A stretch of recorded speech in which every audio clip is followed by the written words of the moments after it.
Hello students, अभी अपने बात करेंगे डेटा मॉडल की। डेटा मॉडल होते क्या हैं, नाम से रेफर हो रहा है। मॉडल मीन्स की स्ट्रक्चर, यानी जब भी अपने कोई डेटाबेस बनाएंगे तो उसकी स्ट्रक्चर कैसे होगी, उसको डिज़ाइन जो है। हेलो स्टूडेंट्स, अभी अपने बात करेंगे डेटा मॉडल की। नाम से रेफर हो रहा है, डेटा का जो मॉडल होगा उसका डिज़ाइन होगा, यानी स्ट्रक्चर होगी, वो कैसे डिज़ाइन की जाएगी, उसका लॉजिकल डिज़ाइन कैसा होगा, डेटाबेस की स्ट्रक्चर कैसे होगी, उसके अंदर डेटा कैसे एक्सेस किया जाएगा, अपडेट कैसे किया जाएगा, यानी डीबीएमएस का जो डेटाबेस स्टोर करने का तरीका होगा वो किस तरीके होगा। ठीक है, तो ये कहलाता है डेटा मॉडल कहलाता है। ओके, तो अब डेटा मॉडल को अपने तीन तरीके से डिवाइड किया गया है। जो है पहला है ऑब्जेक्ट और जो है ऑब्जेक्ट बेस्ड डेटा मॉडल, दूसरा है record based data model, third है फिजिकल डेटा मॉडल। पहले अपने बात करते हैं ऑब्जेक्ट बेस्ड डेटा मॉडल की। तो जो ऑब्जेक्ट बेस्ड डेटा मॉडल है वो क्या है, ER model, object oriented model and functional model. दूसरा जो है रिकॉर्ड बेस्ड डेटा मॉडल जो है वो क्या है, hierarchical model, network model and relational model. तो तीन हिस्सों में ये डिवाइड किया गया है।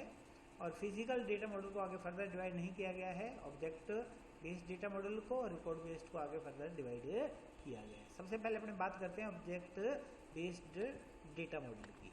तो नाम से रेफर हो रहा है ऑब्जेक्ट बेस्ड, यानी वो डेटा मॉडल जो ऑब्जेक्ट पर बेस्ड हो उसे ऑब्जेक्ट बेस्ड कहते हैं। ऑब्जेक्ट क्या होता है, कोई भी वस्तु जो होती है उसे अपने ऑब्जेक्ट कहते हैं, या एंटिटी को ही अपने ऑब्जेक्ट कहते हैं।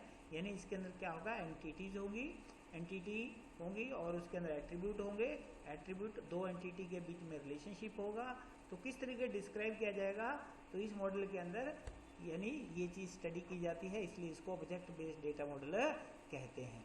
It is also known as conceptual model which are use for defining concept of entities, attributes, relationship between entity. ठीक है, यानी इसको कंसेप्ट जो है कंसेप्चुअल मॉडल भी कहते हैं, क्योंकि ये क्या है, एंटिटीज, एट्रीब्यूट और रिलेशनशिप, जो दो एंटिटी, दो या दो से अधिक के बीच में जो रिलेशनशिप होता है, यानी दो एंटिटी या दो से अधिक जो एंटिटी होगी उसके बीच में जो रिलेशनशिप होगा उसके कंसेप्ट को अपने यहाँ पे डिफाइन करेंगे, इसलिए इसको ऑब्जेक्ट बेस्ड डेटा मॉडल भी कहते हैं। This model also describing data eight logical view and user view. Okay, इस मॉडल पर क्या है, यूजर व्यू और लॉजिकल व्यू पे डेटा को डिस्क्राइब किया जाता है, इसलिए इसको क्या है, अपने लॉजिकल व्यू या यूजर व्यू भी आप कह सकते हो, या इसको ऑब्जेक्ट बेस्ड डेटा मॉडल भी कहते हैं। तो इसके अंदर क्या है, तीन प्रकार के मॉडल हैं ये। पहला है ईआर मॉडल, दूसरा है object oriented data model and third है फंक्शनल मॉडल। अब बात करते हैं अपने पहला मॉडल,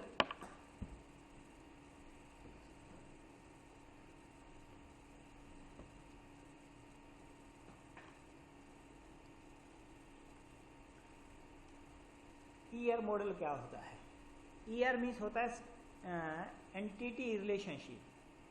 ठीक है, एंटिटी यानी अब दो ऑब्जेक्ट हैं उनके बीच में आपस में रिलेशनशिप। ठीक है, तो ये इसके अंदर रिप्रेजेंट किया जाएगा।